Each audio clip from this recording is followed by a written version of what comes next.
Second day of YNW Melly's trial was unusual. Here's what you need to know. The trial starts with reports of YNW Melly prayed in court this morning before his trial started.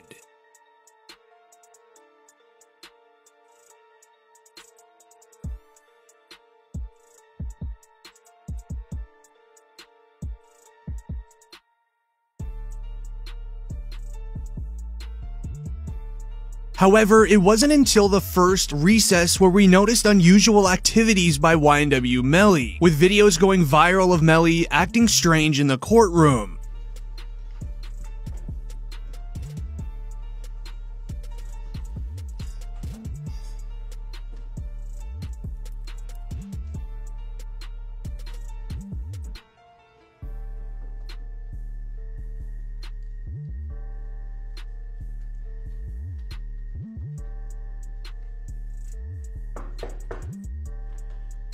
This would even lead into the next break where YNW Melly is seen doing some weird head movements while also flexing his diamond grill in court. I'll remind you, this is a trial that could result in the penalty for this man.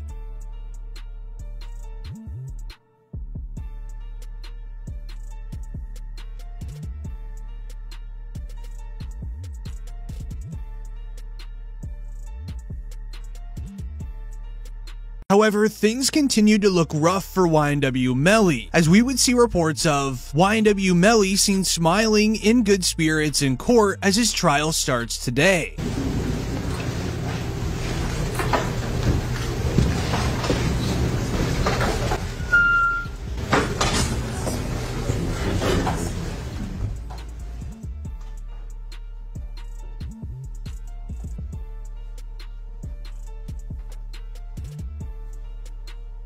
However, the mood would quickly change, as it was reported YNW Bortlen had powder residue on his hands and a change of clothing for when he dropped off Sack Chaser and Juvie to the hospital. YNW Bortlen and YNW Melly were the only two men in the vehicle with them, including a video of YNW Melly's lawyer breaking it down. Melly's lies, those were his lies. Cortland Henry shows up at Memorial Hospital, Miramar. You don't see him sitting there, but where you will see him sitting is in the driver's seat of a car with two bodies, a car riddled with bullets. And when he shows up with a change of clothing, change of shirt, powder residue on his hands, evidencing that he had discharged a firearm. And he lies. He lies about where the incident occurred. He lies about how it occurred. And he lies about not having a phone. I think it was Miss Bradley herself who said, everybody has a phone in his pocket, not Cortland Henry. There were 3 phones. He turns out to be YNW Melly's own lawyer. He revealed that YNW Bortlen is the one that lied to the feds when they were asking him on what happened to Sack Chaser and Juvie, where this happened, and so much more. And he also revealed that YNW Bortlen weirdly brought a change of clothes to a recording studio, as it's now pretty obvious that he knew something was going to go down on this night, as the interview of YNW Bortlen lying to the feds was also shared. And I'm driving, ducking for my life, trying to make sure I don't get hit. And you telling me, you telling me about some shit. I don't know. You know what I'm saying? I'm trying to make sure I don't get hit. I'm driving. I'm trying to make sure I don't get hit. You know what I'm saying? What I'm gonna be worried about? You know what I'm saying? I know it's not for you to worry about. Shit crazy, bro. But if you tell me it happened there's got to be some evidence there. There's going to be broken glass, just like there's broken glass over here from when you guys open the doors and stuff like that. Okay, there's going to be broken glass over there when the windows got out. There's going to be casings from the people at your car. Okay, there's going to be evidence over there. Okay, right now there's nothing. I kind of think I know what happened because I got information. Shortly after, the famous rap lawyer that everyone knows and loves would confirm that this was actually YNW Melly's attorney, and he would also confirm much more. And we have an absolute shell being dropped by the defense, a mic drop moment. The lead attorney on Melly's defense team telling the jury that Cortland Henry lied to police when he showed up at Memorial Hospital that morning. He lied about happened. He lied about not having a phone on him. That Cortland Henry, this is according to Melly's attorney, that Cortland Henry showed up at that hospital with a change of clothes on, and that Cortland Henry showed up at that hospital with powder residue on his hands. On the next set of conversation in the trial, we would even see reports of prosecutors show video of YNW Melly hopping in a car that was involved in his friend's passings, while also sharing this footage.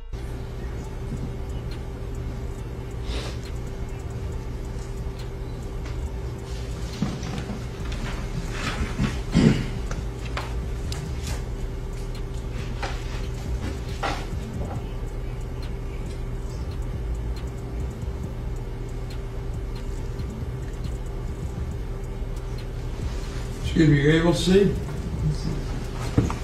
Yes? All right.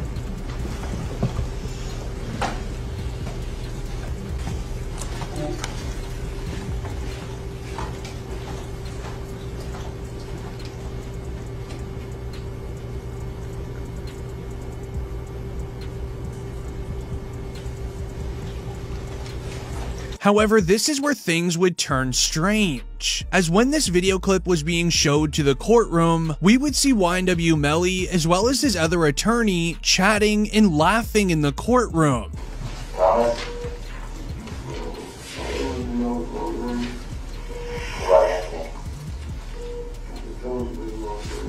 Oh, Jada is Anthony's?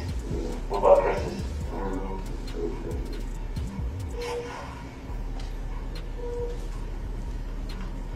Do they live here or in Barrel?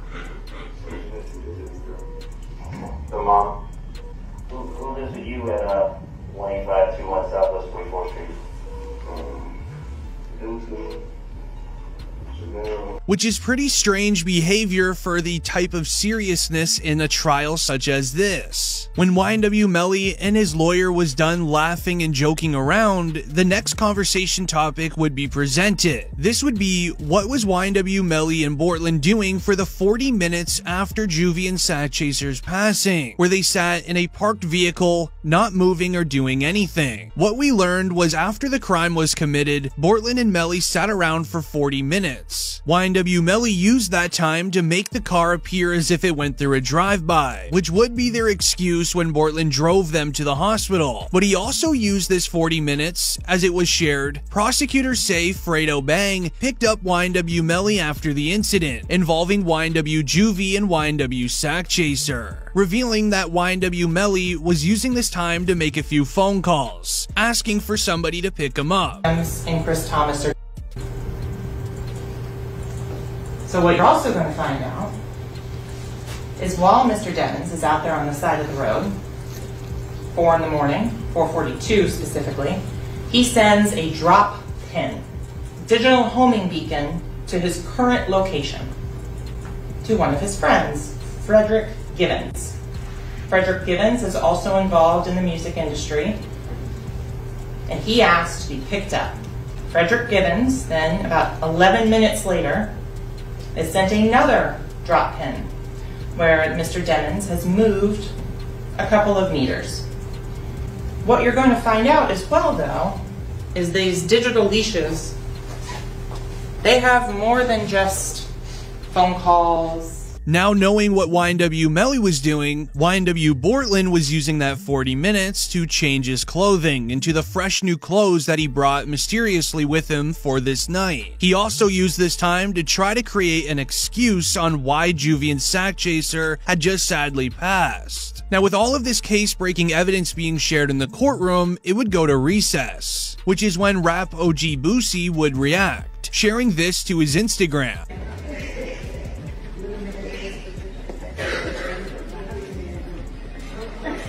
Rappers would then reveal the next topic of conversation during the trial is, why would YNW Melly do this crime? What was the motives? After months of research, the feds realized that days before the passing of Juvie and Satchaser, YNW Satchaser was caught messing around with YNW Melly's at the time girlfriend. Melly's ex-girlfriend's mother would do a deposition, as during the interview, the police officer asks his ex-girlfriend's mom, "Were you aware that Satchaser sent your daughter some rather special type of photos. Where she responds, yes I am. You saw those pictures. She replies, I didn't see them, but she called me. Then they came over, she was in Tallahassee during that time, and she told me about them. This could easily be seen as a motive for YNW Melly to do this act towards Sakchaser, as the setting of Sakchaser and Juvie's passing was almost a perfect retaliation attempt. However, one more motive would then mysteriously pop up. After researching YNW Melly's mom's Instagram page, they found something interesting. So it was revealed that Sakchaser was set to receive 200 grand from YNW Melly and his record label. However, prior to Sakchaser getting this record deal, YNW Melly's mom would post this video to her Facebook.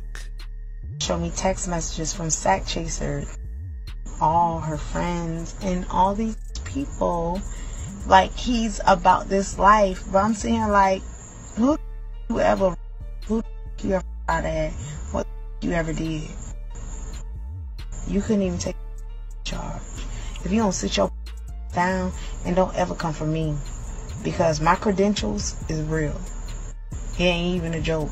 So don't ever try to come for me, because I don't even play them type of games. Like, what you got that I ain't got? Oh, you your look. I got big.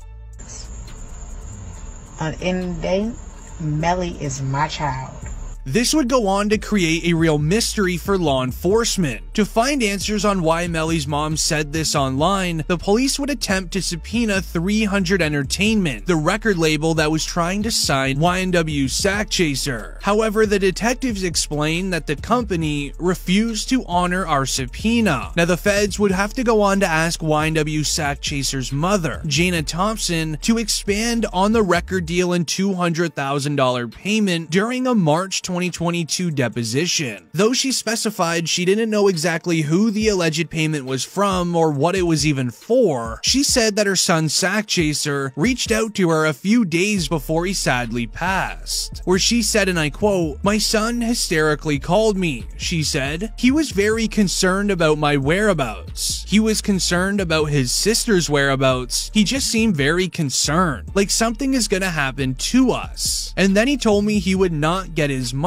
She continued saying, "He said, I'm probably not gonna get my $200,000. I'm probably not even gonna get my money." Now mix this, as well as with Sakchaser going for YNW Melly's at the time girlfriend. Maybe there was some sort of jealousy for Sakchaser getting this record deal, or YNW Melly may have just thought he didn't deserve it. But currently, that is the only two motives that the feds currently have. However, with the motives now being shared, we would then start to see announcements of judge lowers threshold for the penalty for YNW Melly if he is convicted, granting a motion to allow jurors to recommend the penalty sentence with an 8-4 vote instead of the regular 12-0 vote.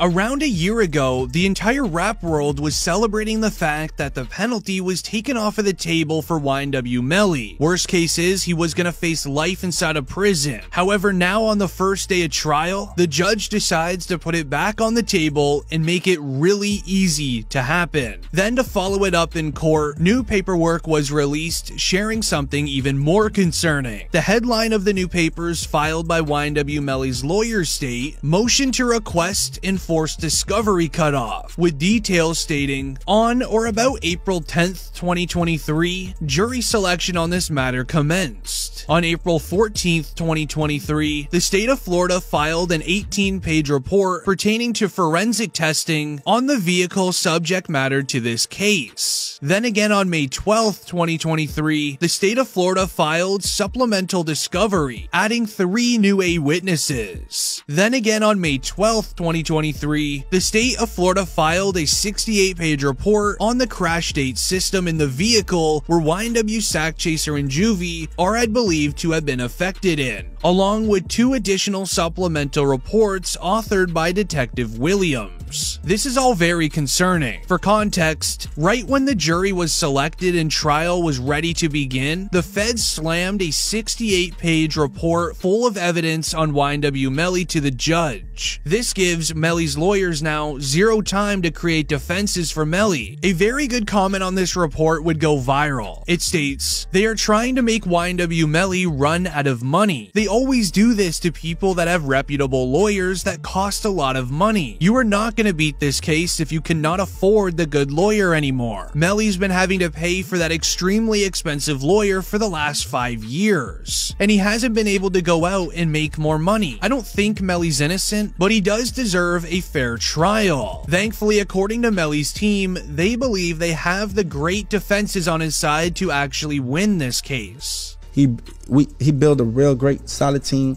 away from just being innocent because he wouldn't do such a crime. He prepared himself and got a proper, defense. Their job is to handle themselves in trial, not on social media. You guys are taking it that way. If they say they got DNA in a car, I'm just gonna tell you, Melly DNA was found in the car. You're gonna think, yeah, his DNA was found in the car the day of the.